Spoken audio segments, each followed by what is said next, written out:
News night में आप सभी का स्वागत है। मैं हूं ऋतु वर्मा। गुजरात चुनाव में धुआंधार हो रहा है प्रचार। पीएम मोदी ने की 3 रैलियां आज भावनगर में। अब से थोड़ी देर में अंतिम रैली करेंगे। गुजरात चुनाव में जनजातीय समुदाय के इर्द गिर्द आया प्रचार। वनवासी, आदिवासी या कांग्रेस का है ये सियासी दांव। होगी सियासी दलों से विशेष चर्चा। इसके साथ ही दिल्ली में आप पर बीजेपी हुई हमलावर। साथ ही होंगे इफ्फी के कुछ रंग भी। खेल की दुनिया से भी कुछ खबरें होंगी, लेकिन सबसे पहले अभी तक की सुर्खियां। गुजरात के सियासी रण में पीएम मोदी ने बुधवार को की कई रैलियां। कांग्रेस पर जमकर साधा निशाना। कहा, कांग्रेस राज में भाई भतीजावाद, वंशवाद, अरबों खरबों का भ्रष्टाचार, जातिवाद, संप्रदायवाद, वोट बैंक पॉलिटिक्स का था बोलबाला। इस मॉडल ने गुजरात और देश को किया तबाह। बीजेपी के लिए व्यक्ति से बढ़कर पार्टी और पार्टी से बड़ा देश।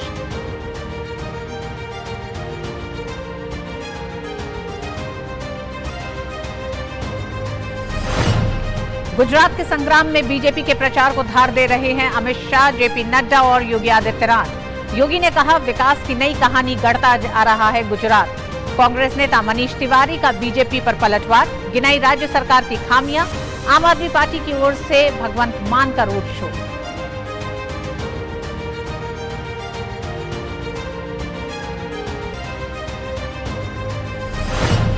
तिहाड़ में बंद दिल्ली सरकार के मंत्री। सत्येंद्र जैन के जेल में खाना न मिलने के आरोपों की खुली पोल।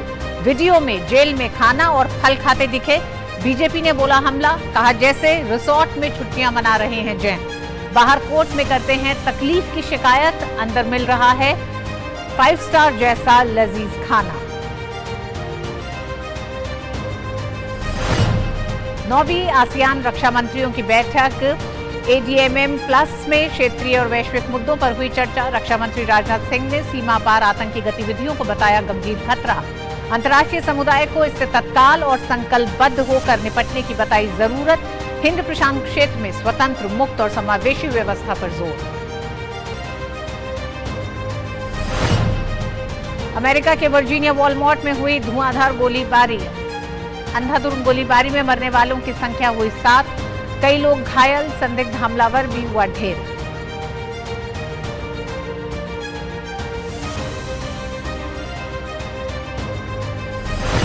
कतर में खेले जा रहे फीफा विश्व कप में ग्रुप F के मैच में क्रोएशिया और मोरक्को का मैच गोल रहित ड्रॉ पर हुआ खत्म। 4 बार की चैंपियन जर्मनी और जापान का भी मुकाबला।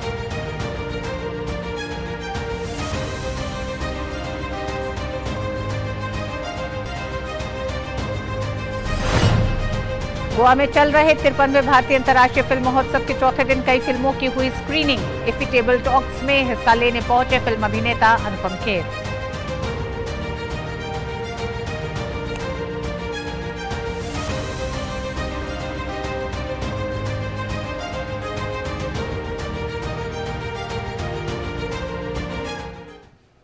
और आइए शुरुआत करेंगे गुजरात चुनाव से और लिए चलते हैं आपको सीधे गुजरात के भावनगर, जहां प्रधानमंत्री नरेंद्र मोदी एक जनसभा को संबोधित कर रहे हैं। एना माटेनी चूंटणी नथी। आ चूंटणी 5 वर्ष गांधीनगर में कोण संभाळे एना माटेनी नथी। आ चूंटणी आवनारा 25 वर्ष गुजरातना केवा हशे અને દેશ જ્યારે આઝાદીના 100 વર્ષ ઉજવતો હશે ત્યારે આપણું ગુજરાત વિકસિત ગુજરાત હશે। દુનિયાના સમૃદ્ધ રાષ્ટ્રોની દરેક માપદંડમાં ઊંચાઈઓ પર ઊભું હોય એવું આપણું ગુજરાત હશે। એનો મજબૂત પાયો નાખવા માટેની આ ચૂંટણી છે ભાઈઓ। અભાવના દિવસોમાંથી પ્રભાવ પેદા કરત તો આગળ વધી રહ્યા છીએ, પણ હવેનો કાળ બદલાવાનો છે। હવેના સપના, હવેના સંકલ્પ, આ પેઢીનો ઉત્સાહ, ઉમંગ, એની ધીરજ, એ બધાને ધ્યાનમાં રાખતા આપણે આઝાદીના અમૃતકાળમાં नवा सपना, नवा संकल्प, नवी आकांक्षाओं, नवी महत्वाकांक्षाओं एने लईने चालू छे भाईओ। કારણ વિકસિત ગુજરાત કરીને રહેવું છે.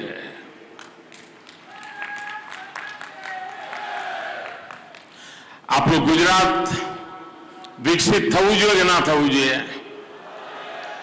સમૃદ્ધ થવું જોઈએ કે ના થવું જોઈએ? ભવ્ય બનવું જોઈએ કે ના બનવું જોઈએ? દુનિયામાં ગુજરાતનો ડંકો વાગે એવું ગુજરાત બનવું જોઈએ કે ના બનવું જોઈએ? આ કોણ કરશે ભાઈ?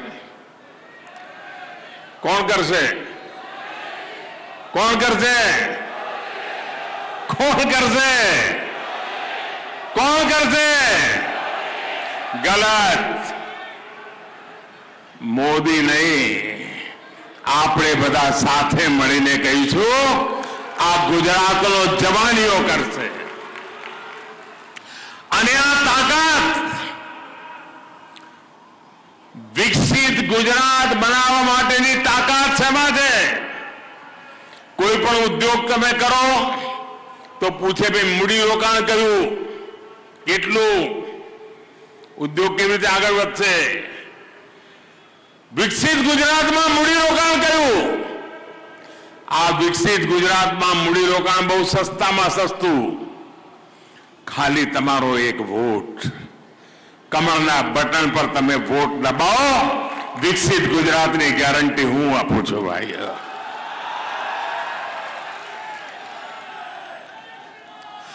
ભારતીય જનતા પાર્ટી એટલે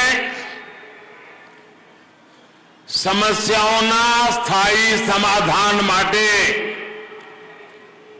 દિવસ રાત જહેમત કરનારી પાર્ટી. ગુજરાતમાં જે જૂની પેઢીના લોકો છે એ બધાને ખબર છે કે કોંગ્રેસના શાસનમાં કેવી દશા હતી. દશકાઓ સુધી કોંગ્રેસનું રાજ રહ્યું, કેવું રહ્યું, અને કોંગ્રેસ સરકારોના કામ કરવાના તौर તરીકા કેવા હતા એ જૂની પેઢી ક્યારે ભૂલશે નહીં. એમની આદત હતી કોઈ પણ સમસ્યા આવે ટાળી દો, લટકાના, ભટકાના, અટકાના. આ કોંગ્રેસની કાર્ય સંસ્કૃતિ હતી. પરંતુ ભારતીય જનતા પાર્ટીની સરકાર સમસ્યાઓના સ્થાયી સમાધાન માટે કામ કરનારી સરકાર. ગયા 20-22 વર્ષમાં ભાજપ સરકારે ગુજરાતમાં દશકોથી જે આવનારી સમસ્યાઓ હતી એ સમસ્યાઓના સમાધાન માટે એડી ચોટીનું જોર લગાવી દીધું.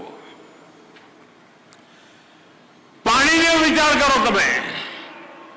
ખાલી પાણી માટે જે કામ કર્યું છે ને એ પણ દેશના અનેક ભાગો માટે ઉદાહરણરૂપ છે. 20-22 વર્ષ પહેલા અગર કોઈ ગુજરાતથી બહાર ગયું હોય, વિદેશ ગયું હોય અને 20-22 વર્ષ પછી આજે પાછું આવે ને, આપણું ભાવનગર જુએ, આપણો આ ભાવડા આખો પંથક જુએ, આપણો ભાલ પંથક જુએ, તો એને માનવામાં ના આવે કે 2 દશકના ટૂંકા ગાળામાં આટલું બધું પરિવર્તન આવી શકે, આખી તસવીર બદલાઈ જાય. પાણીની સમસ્યા આખા સૌરાષ્ટ્રના ગામડા ખાલી થાય. અમરેલી, બોટાદ, અમારું નોર્થ ગુજરાત, આખો પટ્ટો આપણો આ બાજુ દરિયાના કારણે, ઉત્તર ગુજરાતમાં સતત દુષ્કાળના કારણે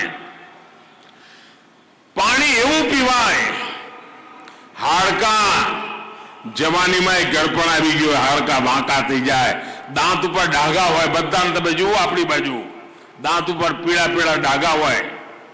કારણ પાણીનો દોષ. અને લોકો એવી જિંદગી જીવવા માટે મજબૂર હતા. ખરાબ પાણીના કારણે ચામડીના રોગો અને એક પ્રકારની બીમારીઓ એ સામાન્ય વાત હતી. અને એનો ઉપાય કોંગ્રેસે શું શોધેલો? કોંગ્રેસ પાસે 2 જ ઉપાય હતા. એક, પોલિટિકલ લાગવગ હોય તો હેન્ડપંપ લગાવવાનો અને બરાબર જો કટકીનું કામ મળતું હોય તો ટેન્કર ચલાવવાનું. પોતાના મળતિયાઓ દ્વારા ટેન્કર ચાલે અને રાજકીય વગવાળો માણસો હેન્ડપંપ લાગે. આ કટકી કમિશનના દુનિયા એનાથી આ પાણીને એ લોકો હેન્ડલ કરતા હતા. અને મને ખબર છે જ્યારે હું કહેતો હતો કે હું પાણીની સમસ્યા સામે જૂજીશ, ભલે ઈશ્વરની કૃપા ઓછી હોય, એક બાજુ દરિયો હોય, વરસાદ પડતો ના હોય, પરંતુ માં ધારે તો રસ્તા નીકળે, ઉપાય નીકળે. જ્યારે હું કહેતો હતો હું પાઇપલાઇનથી પાણી આપીશ, ત્યારે આ કોંગ્રેસના લોકો વિધાનસભામાં મારી મજાક ઉડાવતા હતા, છાપાવાળા મારી મજાક ઉડાવતા હતા. અને જ્યારે મેં સૌની યોજના કહી ત્યારે તેમના મગજમાં નહોતું બેસતું, આવું તો કઈ થતું હશે.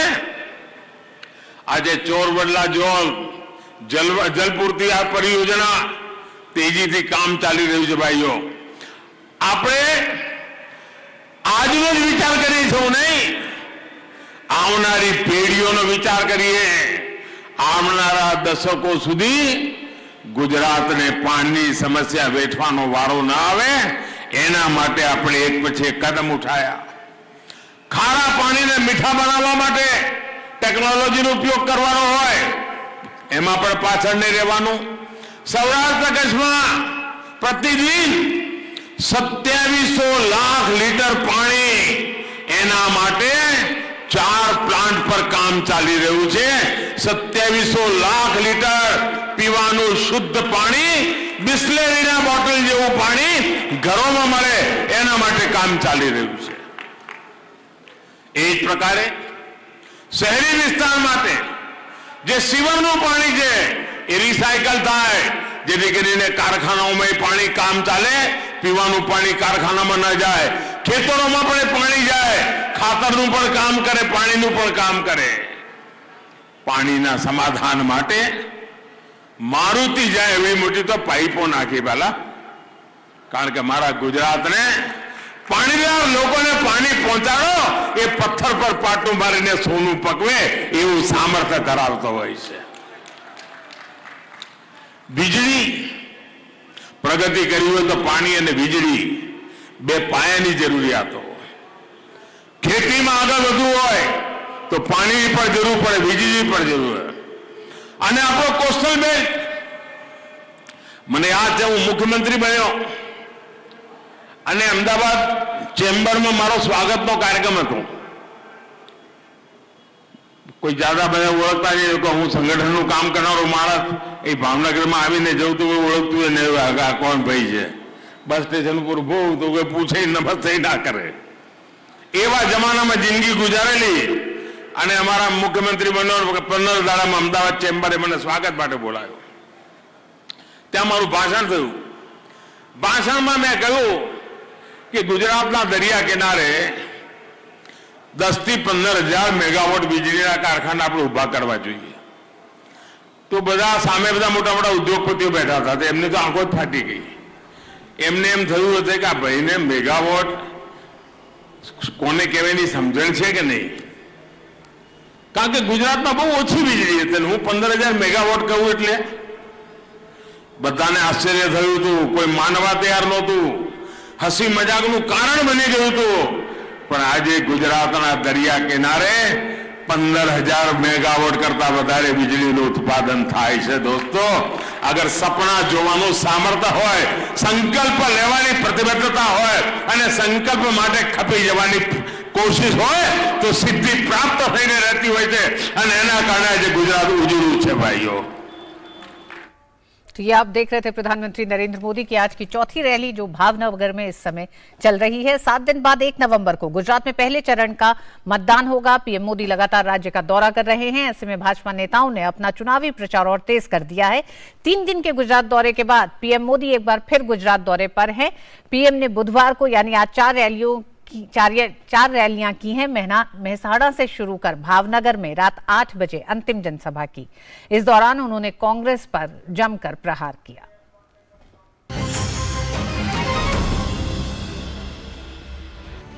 गुजरात विधानसभा चुनाव को लेकर चुनाव प्रचार के तहत प्रधानमंत्री नरेंद्र मोदी मंगलवार को एक बार फिर गुजरात पहुंचे।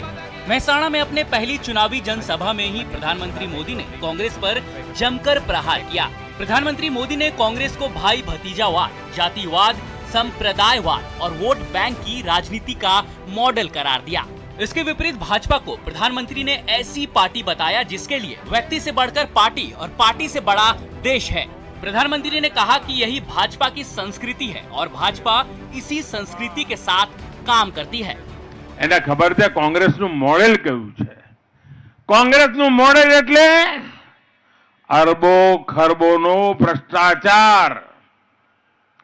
કોંગ્રેસનું મોડેલ એટલે એની મોડેલની એક જ ઓળખાણ ભાઈ ભતીજાવાદ। કોંગ્રેસનું મોડેલ એટલે વંશવાદ। કોંગ્રેસનું મોડેલ એટલે પરિવારવાદ। કોંગ્રેસનું મોડેલ એટલે જાતિવાદ। કોંગ્રેસનું મોડેલની પહેચાન સંપ્રદાયવાદ, vote bank politics.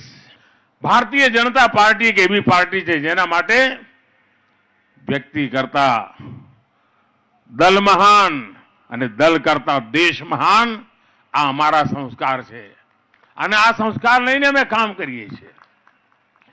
Bharatiya Janata પાર્ટીનો મંત્ર છે, અમારી ગળથુથીમાં છે, સૌનો સાથ અને સૌનો વિકાસ। प्रधानमंत्री नरेंद्र मोदी ने दाहोद में महान आदिवासी परंपरा का जिक्र करते हुए कहा कि राष्ट्रभक्त आदिवासियों की इस परंपरा ने पीढ़ियों को देश के लिए मर मिटने की प्रेरणा दी है। प्रधानमंत्री ने दाहोद के आदिवासी समाज को भाजपा को मजबूत करने के लिए धन्यवाद किया। प्रधानमंत्री ने कहा कि अगर दाहोद के आदिवासी समाज ने भाजपा को मजबूत ना किया होता तो देश को आज एक आदिवासी राष्ट्रपति नहीं मिल पाता। उन्होंने कहा कि 75 साल बीत गए लेकिन कांग्रेस ने कभी आदिवासी समाज को सर्वोच्च पद प्रदान करने की बात सोची तक नहीं, लेकिन भाजपा ने ऐसा कर पूरी दुनिया को संदेश दिया। पीएम ने नाम लिए बिना राहुल गांधी की पदयात्रा पर भी निशाना साधा। वैसे पदयात्रा तो समाज के भले के लिए की जाती है, लेकिन इन नेता की यात्रा पद के लिए हो रही है। एक भाई पद माटे यात्रा करी रहा है। अब पद माटे कोई यात्रा करे एमां कई वांधो नहीं, लोकशाही में होय, पण केवुं भाषण करे छे तमे जुओ। आदिवासीओनी बात करे, हूँ जरा आ पद माटे फांफा मारता लोकोने पूछवा मांगु छुं कि जारे भारतीय जनता पार्टीए एक आदिवासी बहन ने राष्ट्रपतिना उम्मीदवार बनाया तो एमने टेको आपवामां तमारा पेटमां शुं दुखतुं तुं भाई? गुजरात चुनाव प्रचार के अपने दूसरे दौर में मंगलवार को प्रधानमंत्री नरेंद्र मोदी ने मेहसाणा, दाहोद, वडोदरा और भावनगर में 4 जनसभाओं को संबोधित किया। इससे पहले प्रधानमंत्री ने पहले चरण में 3 दिनों तक राज्य में भाजपा के लिए धुआंधार चुनाव प्रचार किया था। राज्य के कुल 182 विधानसभा सीटों के लिए 2 चरणों में वोटिंग कराई जाएगी। गुजरात में पहले चरण का मतदान राज्य की 19 जिलों की 89 सीटों पर 1 दिसंबर को होगा। भावनगर में अभिषेक सिंह, वडोदरा से मेघना देव और दाहोद से नीरज सिंह के साथ मेहसाणा से शैलेंद्र मिश्र की रिपोर्ट, डीडी न्यूज।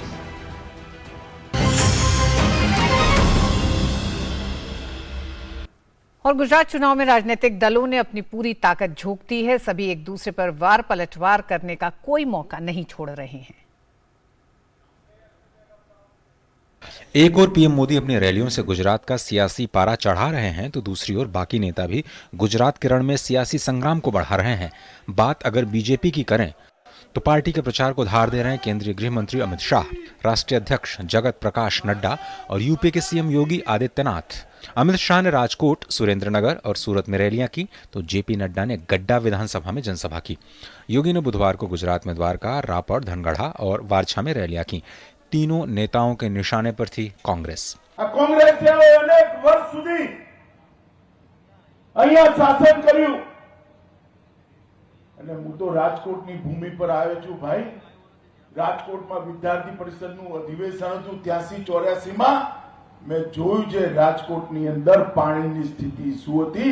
ઘરમાં વારા કાઢી નાહવું પડતું હતું અને 3 ફૂટ નીચે ચકલીઓ જતી રહી હતી। ગાંધીનગરથી પાણીની ટ્રેન રાજકોટ લાવવી પડી. ભારતીય જનતા પાર્ટીની સરકાર આવી એ પહેલા સમગ્ર સૌરાષ્ટ્રની અંદર પાણીની તાણ હતી એ ભારતીય जनता पार्टी समाप्त करी के ना करी जोरથી को हमारी जोड़े जरा. मैं पहली बार मंत्री बना तो मैंने सड़कों का जाल बिछा दिया. मैंने कहा ये सड़क बन गई, ये सड़क बन गई. कांग्रेसी भाई आए, उन्होंने कहा ले ये नड्डा जी ने थोड़ी ना बनाई है, ये तो नाबार्ड साहब ने बनाई है. कहा नाबार्ड साहब. मैंने कहा ये नाबार्ड साहब कौन है? अरे नाबार्ड एक बैंक है भैया, एग्रीकल्चर में की दृष्टि से पैसे देता है. तो नड्डा जी को और भारतीय जनता पार्टी को इसका श्रेय न मिल जाए इसलिए उन्होंने एक बैंक को ही नाबार्ड साहब बना दिया. ये कांग्रेस की चाल है. कांग्रेस पे कभी विश्वास मत करना, कभी मत करना. कांग्रेस कभी राम मंदिर का निर्माण नहीं करा पाती. जब सरदार साहब ने सोमनाथ के मंदिर के पुनरुद्धार का बीड़ा उठाया था तब कांग्रेस की पार्टी ने उसका विरोध किया था. जब राम मंदिर आंदोलन का नेतृत्व भारतीय जनता पार्टी समर्थन देने के लिए खड़ी हुई थी, कांग्रेस ने तब भी विरोध किया था. योगी आदित्यनाथ ने प्रचार के पहले द्वारिकाधीश मंदिर में पूजा कर भगवान का आशीर्वाद लिया. योगी हाल के दिनों में तीसरी बार गुजरात के दौरे पर पहुंचे हैं. पंजाब के मुख्यमंत्री और आप पार्टी के नेता भगवंत मान भी बुधवार को गुजरात में थे. मान ने गुजरात में 4 रोड शोज में हिस्सा लिया और पार्टी के लिए समर्थन मांगा.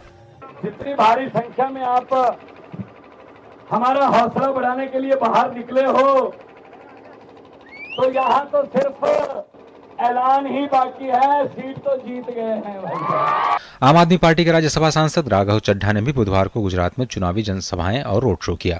वहीं कांग्रेस के नेता भी प्रचार में लगे हैं. वरिष्ठ नेता मनीष तिवारी ने अहमदाबाद में प्रेस कॉन्फ्रेंस की और मोरबी की घटना को लेकर बीजेपी पर हमला बोला. 2017 में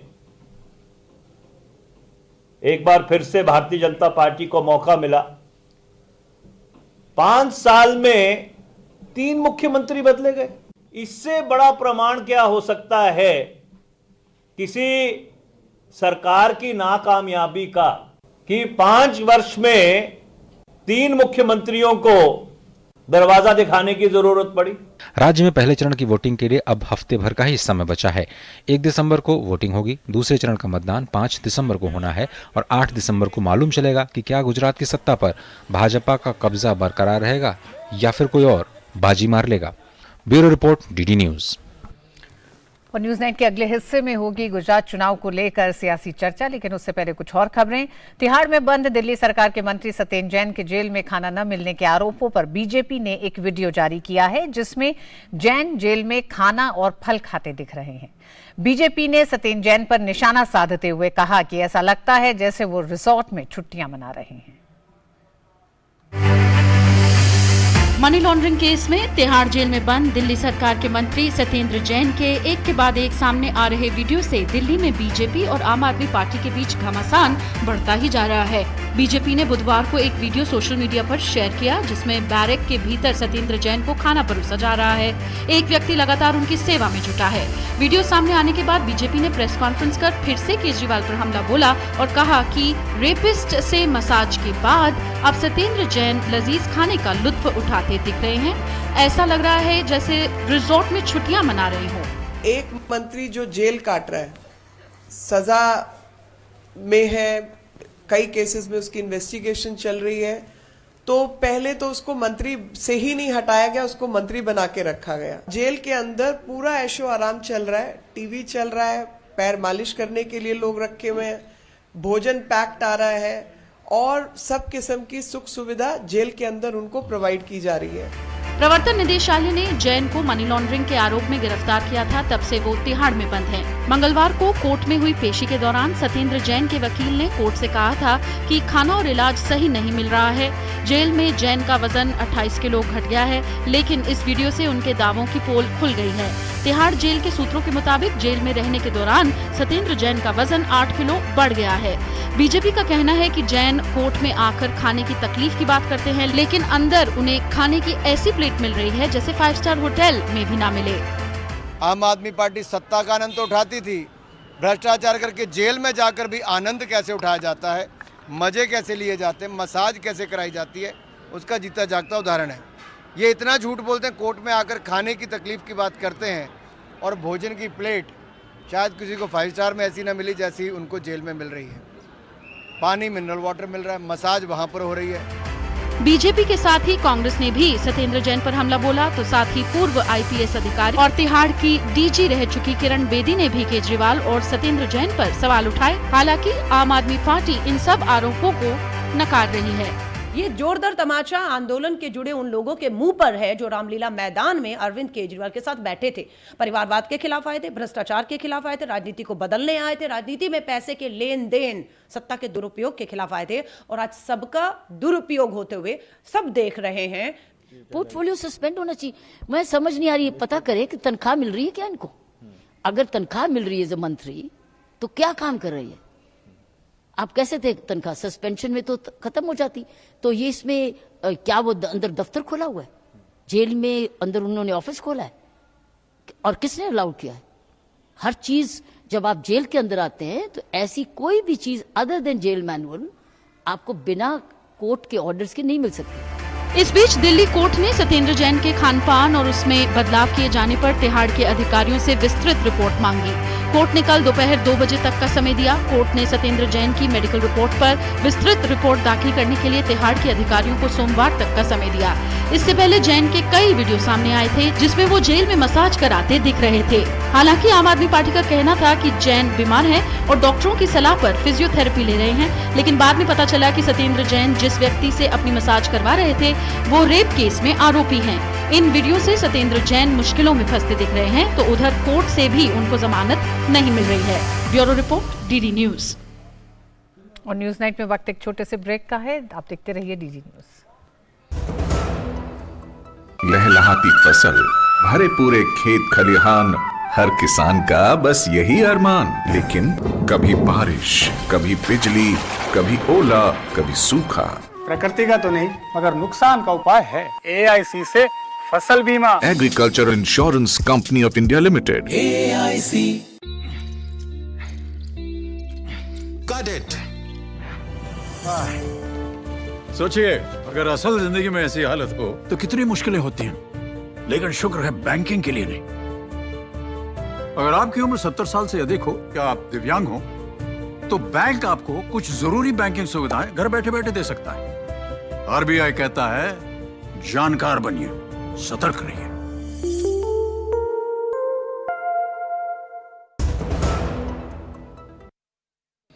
नौवीं आसियान रक्षा मंत्रियों की बैठक ADMM+ में क्षेत्रीय और वैश्विक मुद्दों पर चर्चा हुई।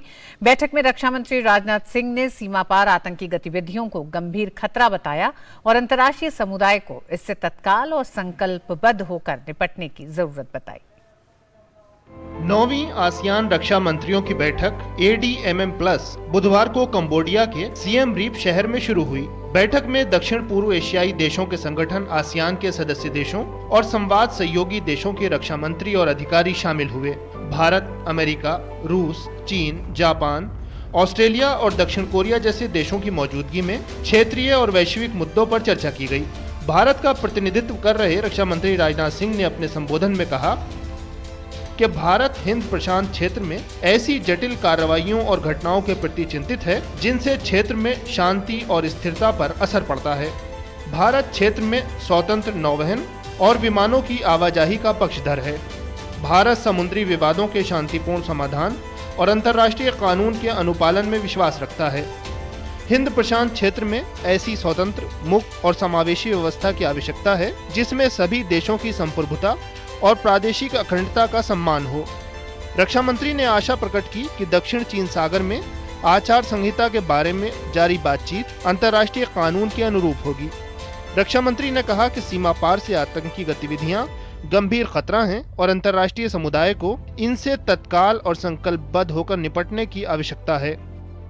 रक्षा मंत्री ने वर्तमान भौगोलिक, राजनीतिक गतिविधियों और उत्पन्न ऊर्जा और खाद्य सुरक्षा की चुनौतियों की ओर विश्व का ध्यान केंद्रित किया। रक्षा मंत्रियों की बैठक का शुभारंभ कंबोडिया के प्रधानमंत्री के संबोधन से हुआ। हुन सेन ने अपने संबोधन में कहा कि ADMM+ बैठक विचारों के मुक्त आदान प्रदान द्वारा परस्पर समझ को बढ़ावा देने वाला अहम मंच है। गौरतलब है कि ADMM+ 10 आसियान देशों और उनके 8 संवाद साझेदार देशों की वार्षिक बैठक है। ध्यान रहे कि इस साल भारत आसियान संबंधों की 30वीं वर्षगांठ भी मनाई जा रही है। Bureau report, DD news. पूर्वोत्तर में मुगलों को धूल चटाने वाले लचित बरफुकन की 400वीं जयंती का 3 दिवसीय समारोह बुधवार को शुरू हुआ। इस मौके पर वित्त मंत्री निर्मला सीतारमण ने लोगों को अहोम साम्राज्य की उपलब्धि और लाचित बरफुकन की साहस के बारे में जागरूक करने पर जोर दिया। अहोम साम्राज्य के सेनापति लाचित बरफुकन की 400वीं जयंती पर 3 दिवसीय समारोह बुधवार को नई दिल्ली के विज्ञान भवन में शुरू हुआ। केंद्रीय वित्त मंत्री निर्मला सीतारमण ने इस अवसर पर विज्ञान भवन में लगी प्रदर्शनी का उद्घाटन किया। इस प्रदर्शनी में अहोम साम्राज्य और लाचित बरफुकन तथा अन्य वीरों की जीवन उपलब्धियां दिखाई गई हैं। अपने संबोधन में निर्मला सीतारमण ने लोगों को अहोम साम्राज्य की उपलब्धियों और लाचित बरफुकन के साहस के बारे में जागरूक करने पर जोर दिया। उधर असम के मुख्यमंत्री हेमंत बिस्व शर्मा ने कहा कि इतिहास में अहोम और ऐसे ही अन्य साम्राज्यों के वीरों की अनदेखी की गई। This is a splendid attempt at showcasing not so well remembered Northeast India, because these are important stories to be told for our memory and also for the future generations. The Ahom kingdom maintained its sovereignty for nearly 600 years, having successfully resisted Mughal expansion in the northeast region of India. If the Ahom had not crushed the Mughal imperialist aggression at that time, the cultural map of Myanmar, including Assam and entire Southeast Asia, would have been a different today. Lachit Borphukan की 400वीं जयंती के अवसर पर बुधवार शाम दिल्ली की सुंदर nursery में भी सांस्कृतिक कार्यक्रम का आयोजन किया गया। इसमें केंद्रीय कानून और न्याय मंत्री किरेन रिजिजू और असम के मुख्यमंत्री हेमंत बिस्व शर्मा सहित गणमान्य हस्तियां मौजूद थीं। इस अवसर पर असम के प्रतिभाशाली कलाकारों ने शानदार सांस्कृतिक प्रस्तुति से समा बांध दिया।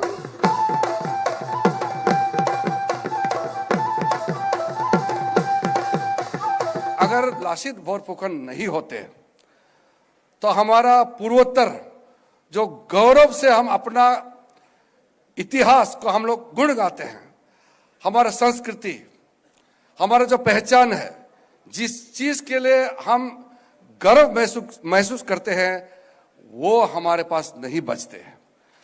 वो लाचित बरफुकन के वजह से पूरा जो नॉर्थ ईस्ट का द्वार और जो सौराई घाट का लड़ाई, उसके बाद जो पूरा पूर्वोत्तर का सिर्फ इलाका ही नहीं, ये पूरा दक्षिण एशिया तक का इतिहास बदल जाना था।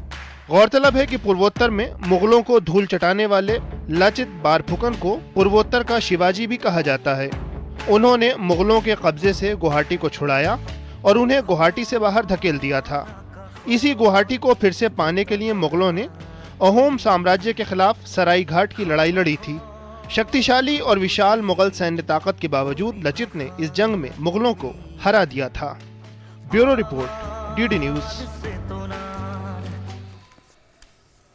महीने भर चलने वाले काशी तमिल संगमम उत्सव में भाग लेने वाले तमिलनाडु के प्रतिनिधिमंडल के दूसरे दल ने गंगा नदी के तट पर स्थित हनुमान घाट पर सुबह सुबह पवित्र डुबकी लगाई।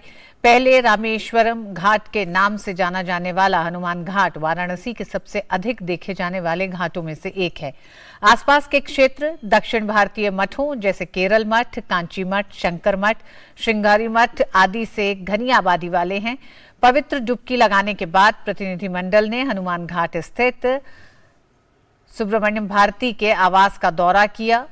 सुब्रमण्यम भारती का परिवार तमिल ग्रुप के आने से उत्साहित है।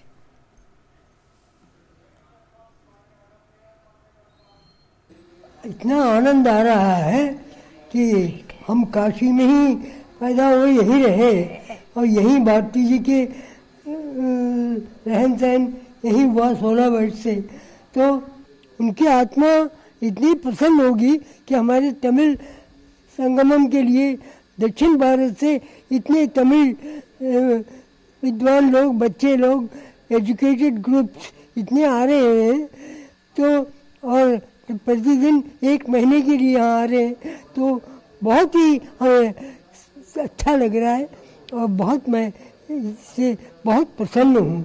और हमारे मामा जी का आत्मा तो निश्चित रूप से यहाँ बहुत प्रसन्न रहे। और न्यूज नाइट में वक्त एक छोटे से ब्रेक का है। ब्रेक के बाद वापस लौटेंगे और बात होगी गुजरात चुनाव की। डिजिटल बैंकिंग का है जमाना, टाइम है बचाना। डिजिटल बैंकिंग है आसान, करो चाहे कोई भुगतान, एनी टाइम एनीवेयर, सेफ है, फास्ट है, हर पेमेंट उंगलियों पे सेट है। लेन देन के हैं ऑप्शंस कई, IMPS, NEFT, UPI भी। 24 घंटे करते ये काम, पेमेंट आसान और रहे आराम। RBI कहता है जानकार बनिए, सतर्क रहिए। लहलहाती फसल, भरे पूरे खेत खलिहान, हर किसान का बस यही अरमान। लेकिन कभी बारिश, कभी बिजली, कभी ओला, कभी सूखा। प्रकृति का तो नहीं मगर नुकसान का उपाय है। AIC से फसल बीमा। Agriculture insurance company of India limited, AIC।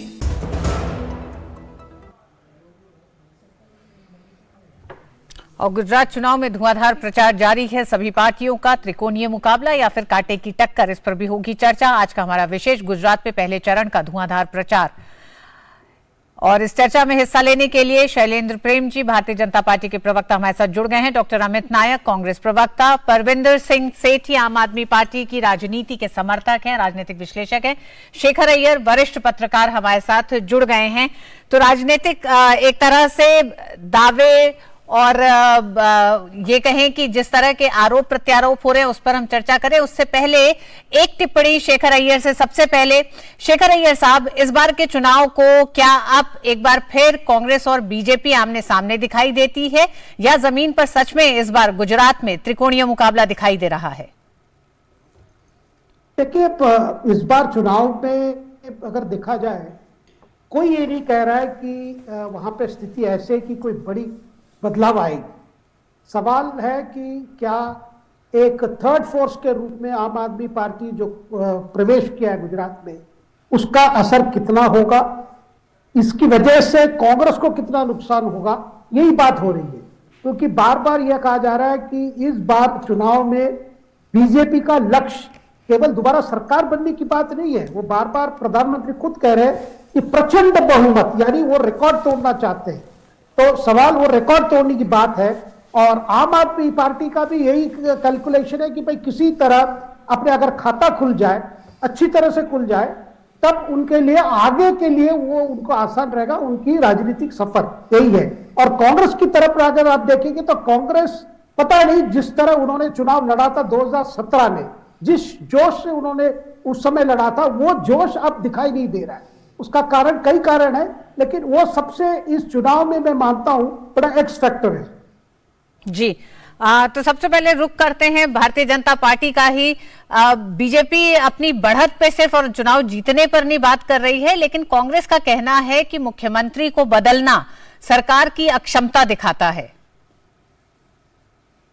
देखिए, कांग्रेस वाले जो भी कहें उनसे हमें कोई मतलब नहीं है। Bharatiya Janata party cadre beige और माइक्रो मैनेजमेंट से चलती है।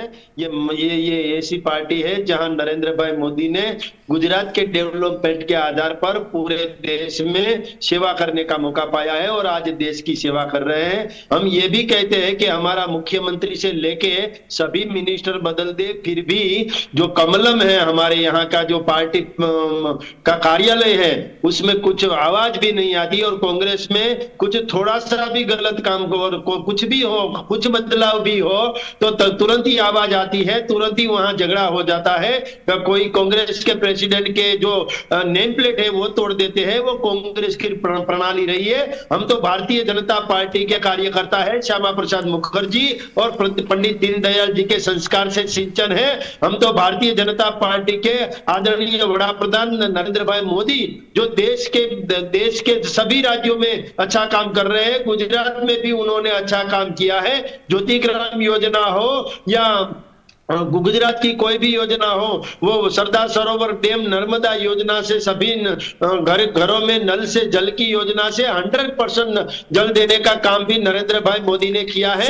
यहाँ जो डेवलपमेंट किया है वो शैलेश जी, कांग्रेस का कहना है कि आदिवासी इलाकों की सीटें अभी भी भारतीय जनता पार्टी में एक डर बना रही हैं और यही कारण है कि जिस तरह से पूरी फौज भारतीय जनता पार्टी ने 27 साल सत्ता में बने रहने के बाद, इतने तमाम कार्य करने के बाद भी एकदम जमावड़ा एक तरह से लगा दिया है गुजरात में, तो डर है आपको आदिवासी इलाके से, उन सीटों से? भारतीय जनता पार्टी की डबल इंजन की सरकार है। यहाँ के सज्जन और मृदु और मक्कम जो मुख्यमंत्री हैं भूपेंद्र भाई पटेल और केंद्र में नरेंद्र भाई मोदी, दोनों अच्छी तरह काम कर रहे हैं और अच्छी तरह सरकार भी चला रहे हैं। और आदिवासी जो ट्राइबल एरिया है वहाँ यूनिवर्सिटी का गठन भी किया गया है और इंजीनियरिंग कॉलेज हो, मेडिकल कॉलेज हो, वहाँ का जो इंटरनेट सुविधा हो, वो सभी सुविधाएं दी है। इसीलिए तो जो मोहन सिंह राठवा थे वो 50 वर्षों से कांग्रेस के साथ जुड़े थे और 10 बार चुनकर विधायक बनकर आए थे, वो भी आज भारतीय जनता पार्टी के साथ जुड़ गए हैं। आदिवासी जो बेल्ट है उमरगांव से अंबाजी तक, वो बेल्ट में हमने जो काम किया है, हमने जो डेवलपमेंट के काम किया है, बिरसा मुंडा यूनिवर्सिटी हो या भगवान बिरसा मुंडा के सभी स्थानों पर अच्छा काम करना हो, सब काम किया है। इसीलिए तो आदिवासी बेल्ट के नेता अश्विन कोटवाल जी भी हमारे साथ जुड़ गए हैं। आदिवासी बेल्ट से ज्यादातर लोग कांग्रेस को छोड़ के आज भारतीय जनता पार्टी के साथ जुड़े हैं, क्योंकि स्टेच्यू ऑफ यूनिटी जो है, जो सरदार पटेल का प्रतिमा है, वो भी आदिवासी इलाके में ही है, केवड़िया कॉलोनी में भी है। वहां आदिवासी जो लोग हैं, आदिवासी लड़के लड़कियां हैं, उनको कहीं ना कहीं रोजगारी मुआवजा की गई है। इसीलिए आदिवासी बेल्ट भारतीय जनता पार्टी के साथ जुड़ा है। 2017 में अलग बात थी, आज अलग बात है। तब जो आंदोलन चल रहे थे उन आंदोलन की भी असर थी, इसीलिए कहीं ना कहीं वहां जो कांग्रेस की सीटें आई थी। मगर आज आदिवासी बेल्ट का इतना विकास हुआ है, इतना डेवलपमेंट हुआ है कि भारतीय जनता पार्टी सभी सीटें जीतने वाली है। डॉक्टर अमित, बीजेपी का कहना है 2017 के बाद से अभी तक की जनजातीय इलाकों की शक्ल बदल चुकी है, तमाम जो कार्यक्रम हुए हैं। आखिर क्या वजह रही कि राहुल गांधी को एक बार फिर इंदिरा गांधी के दौर के आदिवासी प्रेम को याद दिलाना पड़ गया गुजरात में जाकर? ऋतु वर्मा जी, मेरे भाजपा के सहयोगी ने 2 इंजन की बात की, उसमें से एक इंजन ऐसा है जो भूपेंद्र पटेल, जो अभी हम डिबेट में चर्चा करेंगे तो भी लोगों को हंसी आएगी, क्योंकि गुजरात के किसी भी बच्चे को आप पूछिएगा कि गुजरात का सीएम कौन है तो उसको नाम भी नहीं पता होगा। दूसरे इंजन की बात की, प्रधान सेवक जिनको कहते हैं नरेंद्र मोदी जी, आप पूछिए उनसे कि प्रधान सेवक अगर इतना काम करता है, उनका चेहरा अगर इतना ही चलता है, तो उनको खुद को क्यों ये स्वीकार करना पड़ा कि गुजरात में कांग्रेस बहुत ग्रामीण इलाकों में डोर टू डोर कैंपेनिंग करके घर घर तक अपनी बात पहुंचा रही। ये मैंने नहीं कहा, ये प्रधानमंत्री मोदी जी ने खुद स्वीकार किया है गुजरात की उनकी कैंपेनिंग में। दूसरी बात, अगर प्रधान सेवक ने इतना ही काम किया था तो प्रधान सेवक से पूछिए, जब गुजरात में मोरदी केबल ब्रिज हादसा हुआ था तो प्रधान सेवक कहां थे, क्यों चुप रहे थे? 3 दिन तक प्रचार किया, 3 दिन तक प्रचार किया, कैंपेनिंग चालू रखा, संवेदना नहीं जताई, पर 3 दिन बाद उनको टाइम मिला, उसमें भी 3 रैलियां की, तीनों 3 में कपड़े बदले। ये उनकी संवेदना है गुजराती होने के नाते। आज गुजरात में सरकारी भर्तियां नहीं हो रही है, 10 लाख से ज्यादा सरकारी नौकरियों पे भर्ती नहीं की है, 22 से ज्यादा सरकारी भर्तियों के पेपर फूटे हैं। वो सरकारी भर्तियों के पेपर फूटे थे, तब ये प्रधान सेवक जी क्यों चुप बैठे थे? तब ये भाषणवीर कहां खो गए थे?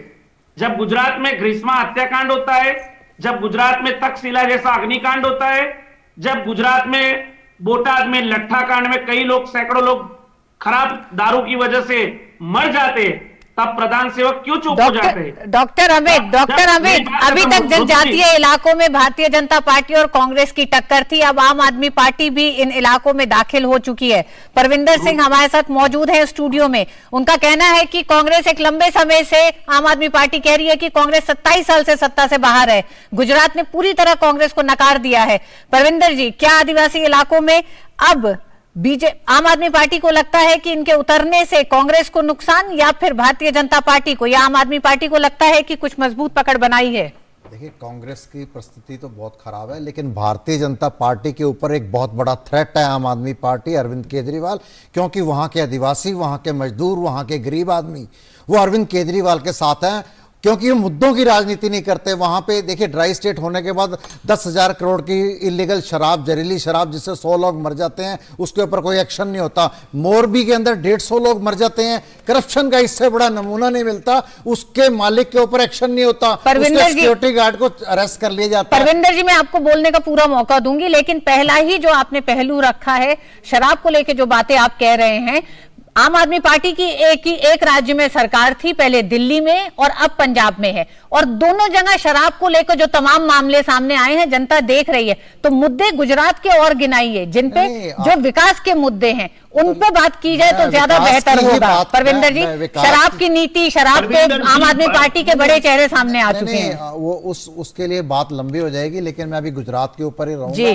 विकास की बात कर रहा हूं, मुद्दों की बात कर रहा हूं, शिक्षा की बात कर रहा हूं, स्वास्थ्य की बात कर रहा हूं, रोजगार की बात कर रहा हूं, करप्शन की बात कर रहा हूं। मैं मोरबी का एग्जांपल इसलिए दे रहा हूं कि वो करप्शन का जीता जागता एग्जांपल है, जो उजागर हो गया। 150 आदमियों की मौत हो जाती है, उसके ऊपर बात करने को कोई तैयार नहीं है, उसके मालिक के ऊपर एक्शन लेने के लिए कोई तैयार नहीं है। लेकिन वहां का जो आम आदमी है, वहां का जो गरीब आदमी है, वहां का जो मजदूर आदमी है, वो अरविंद केजरीवाल का खुले हाथों से स्वागत कर रहा है। वो वहां पे बदलाव चाहते हैं, वो वहां पे विकास चाहते हैं, वो वहां पे रोजगार चाहते हैं, और वो वहां पे शिक्षा व्यवस्था को बढ़िया करना जी। शैलेश जी, आम आदमी पार्टी से है या राजनीतिक विश्लेषक है? ये आम आदमी पार्टी के समर्थक है सर। शैलेश जी, आप बोलिए अपनी बात। ये हम उसके साथ तो बात ही नहीं करेंगे। ये गुजरात में चुनाव प्रचार में है, एक राजनीतिक पार्टी है, वहां पर चुनाव लड़ रहे हैं। शैलेश जी, ये कहना कि आप बात नहीं करेंगे चैनल पे, आप उनकी बात का जवाब ना दें, लेकिन आप बात नहीं करेंगे तो इसका मतलब ये नहीं है कि जनता भी नहीं सुनेगी। वो उस चुनावी मैदान में है गुजरात में। एक बहुत बड़ा थ्रेट है।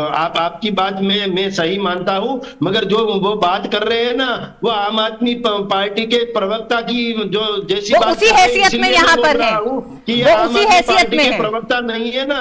हाँ शैलेश जी, वो उसी हैसियत में आम आदमी पार्टी के प्रवक्ता ही हैं, उन्हीं के समर्थक है। चुनाव के ऊपर हम रोज 7-8 बड़े चैनलों के ऊपर बैठ के बात करते हैं। आप मुद्दों की बात कीजिए ना। मैं एक आम आदमी हूं, मैं एक बहुत सबसे छोटा कार्यकर्ता हूं। आप मेरे प्रश्नों का उत्तर दीजिए। परविंदर जी आराम से। आदमी पार्टी के कोई समर्थक है या कोई वो है, हम बात नहीं करेंगे उनसे। ऋतु जी शेखर अय्यर जी, मसला हो सकता है यहाँ पर मोरबी एक हादसा है, ठीक चुनाव से कुछ समय पहले हुआ है, उस पर तमाम कार्रवाइयां चल रही हैं, लेकिन क्या जनता, गुजरात की जनता जब अब चुनाव में जा रही है, निश्चित रूप से मोरबी में जो हुआ वो मसला होगा, स्थानीय मसला है, लेकिन क्या विकास एक बड़ा मुद्दा है? क्या आदिवासी इलाकों में एक लंबे समय से जो अभाव रहे हैं उन्हें दूर किया गया है क्या नहीं? इस पर चुनाव होगा। और 3 पार्टियों का आदिवासी इलाकों में होना किसको नुकसान पहुंचाता दिखता है आपको? देखिए, बीजेपी काफी समय से आदिवासी इलाके में उनकी सरकारें भी काफी काम की है। अगर 10 साल पहले, 15 साल पहले की हालत देखेंगे तो बहुत कुछ बदला है।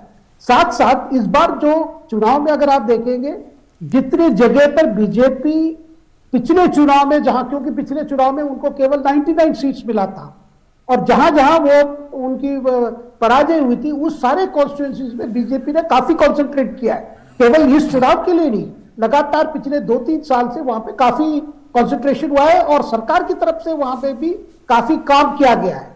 अब सवाल आता है कि आदिवासी इलाके के लिए कांग्रेस भी लगी हुई है, आम आदमी पार्टी भी लगी हुई है। देखिए, सारे गुजरात में भी यही सवाल है। अगर आम आदमी पार्टी अगर उसकी सफलता होगी या वोट को अट्रैक्ट करेगी, तो ये नुकसान किसको होगा? क्योंकि जो वोटर बीजेपी वोटर है, वो कतई आपकी वोटर नहीं हो सकता है वो कांग्रेस की वोटर हो, क्योंकि आज जो लड़ाई है आम आदमी पार्टी और कांग्रेस उस ऑपोजिशन स्पेस के लिए, और हो सकता है इसलिए एंटी बीजेपी वोट कई कॉन्स्टिट्यूएंसीज में डिवाइड हो जाए, और जिसका फायदा बीजेपी को जा सकता है। तो ये सवाल है कि क्योंकि आम आदमी पार्टी के लिए ये चुनाव कोई डू और डाई बैटल नहीं है, क्योंकि वो सोच रहे हैं कि अगर इस चुनाव में उनके अगर खाता खुल जाए, क्योंकि पिछले चुनाव में तो उनके सारे डिपॉजिट हार गए थे, इस बार वो चाहते हैं कि कम से कम 10 सीट मिल जाए, 15 सीट मिल जाए, 20 सीट मिल जाए, उनके लिए खाता खोलना का काम है। लेकिन आप दूसरी तरफ कांग्रेस की हालत देखेंगे, वो बड़ा आश्चर्यजनक है कि एक मुख्य विपक्ष पार्टी जिसका अच्छा प्रदर्शन रहा 2017 में, किस कारणों से आज वो पार्टी छोड़ के भी कई कांग्रेस नेता बाहर निकले जो बीजेपी में शामिल हो गए, और वहां पे ना कोई स्ट्रेटेजी रहा। अभी लास्ट में आप जाके भारत जोड़ो यात्रा से थोड़ा समय लेकर राहुल गांधी जी प्रचार कर रहे हैं। जी doctor Amit 5 Congress MLA BJP में शामिल हुए 2017 के बाद। मोहन सिंह राठवा एक बड़ा नाम है, इसके बाद भी आपको लगता है कि आदिवासी इलाकों में आप पकड़ की बात कर रहे हैं? क्या ये नाराजगी नहीं है आदिवासी इलाकों की कांग्रेस से? ऋतु जी, जो लोग गुजरात में भी आए भी नहीं और राजकीय विश्लेषक बनके अभी जो आंकड़े दिखा रहे हैं, उनको शायद ये नहीं मालूम कि आदिवासी इलाकों में कांग्रेस का पंजाई मैंडेट होता है, कांग्रेस का पंजाई उम्मीदवार होता है। जो लोग मुद्दे की बात करनी चाहिए वो मुद्दों की बात नहीं कर रहे। मुझे सब राजकीय विश्लेषकों से यही बात जानना है कि कभी वो लोग भाजपाइयों से ये क्यों नहीं पूछते कि गुजरात में अभी जो 6000 से ज्यादा सरकारी स्कूलें बंद कर दी गई है भाजपा के 27 साल के शासन में, वो जो स्कूलें बंद कर दी गई है वो किस कारण से बंद कर दी गई? गुजरात में 12,000 से ज्यादा सरकारी टीचरों की भर्ती नहीं हुई है, वो क्यों नहीं हुई है? गुजरात में जो कांग्रेस के शासन में सिर्फ 10,000 लाख रुपए का दीवा था, वो कर्ज आज बढ़ के 4,00,000 करोड़ रुपए हो गया है। इस पे कोई जवाब नहीं ले रहा है। गुजरात में जो गुजरात मॉडल था, वाइब्रेंट गुजरात था, अगर ऐसे करोड़ों रुपए खर्च करके ये वाइब्रेंट वगैरह होता था तो आज गुजरात का युवा बेरोजगार क्यों है? गुजरात में तो लोग रोजगार करने आते थे। डॉक्टर अमित 2017 में भी जनादेश गुजरात की जनता ने भारतीय जनता पार्टी को ही दिया। मसला यह है कि इस 2022 के चुनाव में ये जो तमाम मुद्दे आप गिना रहे हैं, ये कितने असरदार होंगे? क्या ये मुद्दे जनता के हैं या सिर्फ राजनीतिक पार्टी तक सीमित है? मैं वही बात पे आ रहा हूं। अगर इतने सारे मुद्दे अगर वोट बीजेपी को दिए हैं, ये हमारा विपक्ष का दबानी था, हमारा ये स्ट्रांगनेस थी, और गुजरात की जनता ने उनको सबक सिखाने के लिए 5 साल में 3 मुख्यमंत्री उनको बदलने पड़े। ये बात भी कोई नकार नहीं सकता। अगर पूर्ण बहुमत मिला था तो गुजरात में 5 साल में 3 मुख्यमंत्री, 3 बार इंजन क्यों बदलने पड़े? यही तो मैं कहना चाहता हूं कि गुजरात की जनता ने भाजपा का असली चेहरा देख लिया है और उसी दबाव में उनको लगता है कि इस बार गुजरात में उनकी दाल गलने वाली नहीं है, पैरों के नीचे की सियासती जमीन हट जाने वाली है। इसलिए बार बार चेहरा बदल के अपनी नाकामयाबी को छुपाने का जो काम कर रही है भाजपा, उसमें वो सफल नहीं होने वाली है। जनता ने मन बना लिया है, कांग्रेस पार्टी को स्पष्ट रूप से मैंडेट देने वाले 2022 में कांग्रेस की सरकार बनने वाली। शैलेश जी, पहले चरण में आदिवासी इलाकों में भी वोटिंग है, क्या आपको लगता है भारतीय जनता पार्टी अपने पिछले रिकॉर्ड से बेहतर करने जा रही है? क्योंकि पिछली बार इन 27 सीटों में 8 सीटों पर सिर्फ भारतीय जनता पार्टी आई थी। हमारे आदरणीय नरेंद्र भाई मोदी जी ने खुद ही कहा है कि सभी रिकॉर्ड तोड़ने हैं और उनके रिकॉर्ड जो है वो भी तोड़ने हैं, ऐसी बात की है। और हम 182 से 182 सीट जीतने वाले हैं, क्योंकि हमने जो 2017 के बाद जो तहसील के चुनाव थे वो भी हमने जीते हैं, वो महापौर हैं उनके चुनाव थे वो भी हमने जीते हैं, और 8 इलेक्शन थे विधानसभा के वो भी हमने जीते हैं। सभी डिस्ट्रिक्ट पंचायत भी हमारे पास है, 31 में से 31 डिस्ट्रिक्ट पंचायत हमारे पास है।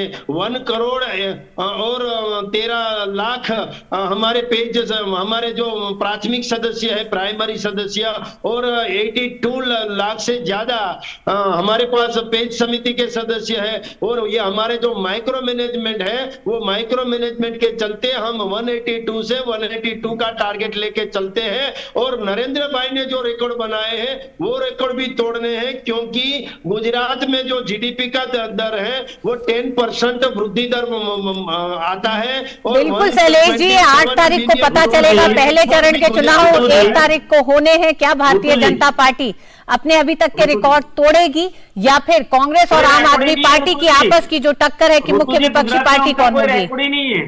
गुजरात मुख्य विपक्षी पार्टी कौन होगी, इसको लेकर 2 पार्टियों में मुकाबला है। मुकाबला गुजरात का इस बार दिलचस्प है क्योंकि यहां त्रिकोणीय मुकाबला होने जा रहा है। बहुत बहुत धन्यवाद आप चारों मेहमानों का इस पर चर्चा में शामिल होने के लिए। वक्त एक छोटे से ब्रेक का है, ब्रेक के बाद होंगी कुछ और खबरें। देखते रहिए DD news. Guided by the vision of Honorable Prime Minister Narendra Modi, the Ministry of Ayush is fully committed to digitize Ayush sector for the benefit of people. A range of digital platforms are developed to support professionals and public. The Ayush Information Hub offers authentic information under various categories such as education policy, drug policy, schemes, events, new trends and developments in the sector. Ayush Next is an interactive platform developed primarily for students and scholars. Ayush Soft is developed with a vision to convert classical Ayurvedic texts into comprehensive and authentic IT-based knowledge repository. In this phase, Ayurvignana, an Ayurvedic encyclopedia, and Shabdanidhi, a glossary of Ayurvedic terminology, have been made available for Ayurveda fraternity. Ayush GIS has been developed for mapping of facilities under categories such as health facilities, colleges, doctors, students. It is a matter of great pride that these platforms have been launched by the Honorable Prime Minister.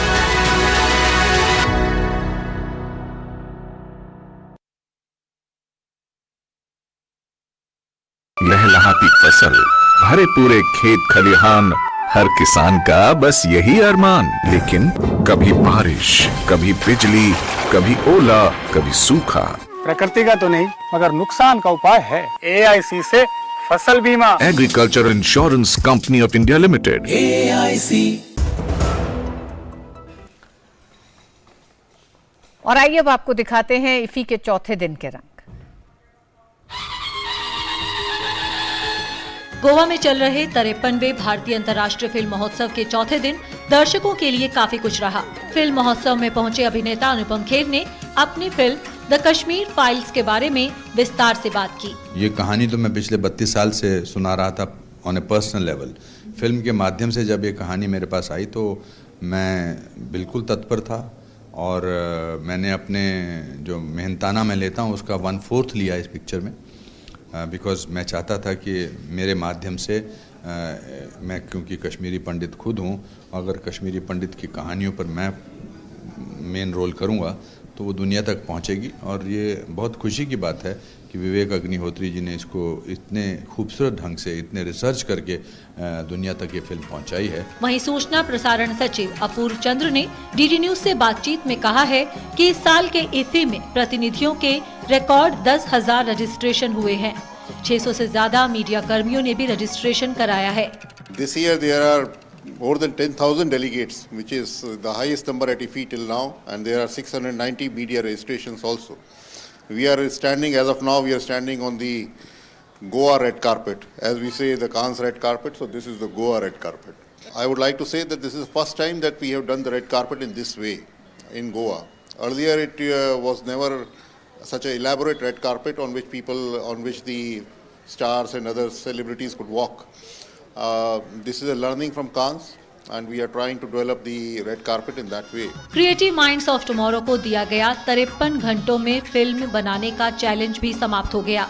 इसमें तमाम युवाओं के कौशल का परीक्षण हुआ इस मंच पर। अब कल इन लोगों को अवार्ड से नवाजा जाएगा।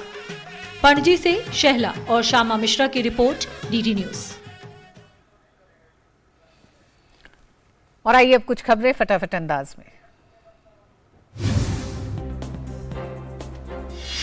पश्चिम बंगाल के नए राज्यपाल सीवी आनंद बोस ने कोलकाता में राज्य के राज्यपाल के रूप में शपथ ली। कोलकाता उच्च न्यायालय के मुख्य न्यायाधीश ने उन्हें पद और गोपनीयता की शपथ दिलाई। शपथ ग्रहण के बाद सीवी आनंद ने मुख्यमंत्री ममता बनर्जी और अन्य नेताओं से मुलाकात की। खसरे के बढ़ते मामलों को देखते हुए केंद्र ने 3 राज्यों में खसरे की रोकथाम को लेकर बड़ा कदम उठाया है। बुधवार को केंद्र ने झारखंड की राजधानी रांची, गुजरात की राजधानी अहमदाबाद और केरल के मल्लापुरम में बच्चों के बीच खसरे के मामलों की संख्या में वृद्धि का आकलन और प्रबंधन करने के लिए स्वास्थ्य विशेषज्ञों की उच्च स्तरीय टीमों को तैनात किया है।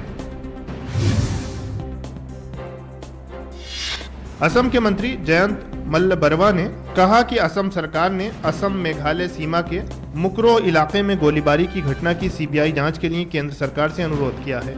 गौरतलब है कि असम मेघालय सीमा पर लगे मुकरो इलाके में मंगलवार की सुबह हुई फायरिंग की घटना में 6 लोगों की मौत हो गई थी। जम्मू कश्मीर पुलिस के प्रमुख दिलबाग सिंह ने मीडिया को जानकारी देते हुए कहा कि लंबे अरसे बाद जम्मू कश्मीर में दहशतगर्दों की तादाद 100 से कम हो गई है। कश्मीर में आतंकवादियों की गिनती इतनी कम कभी नहीं रही। ये सुरक्षा बलों के आपस में तालमेल और अच्छे ऑपरेशन करने का नतीजा है। बहुत हद तक यहाँ दहशतगर्दों का सफाया हो चुका है।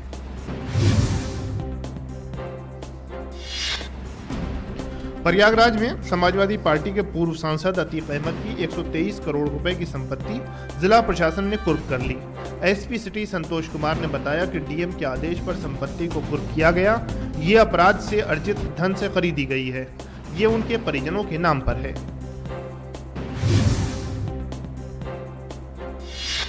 राजस्थान के जोधपुर में 100 से अधिक पाकिस्तानी प्रवासियों को भारत की नागरिकता प्रदान की गई। एक पाकिस्तानी प्रवासी ने कहा कि मुझे आज नागरिकता मिली है।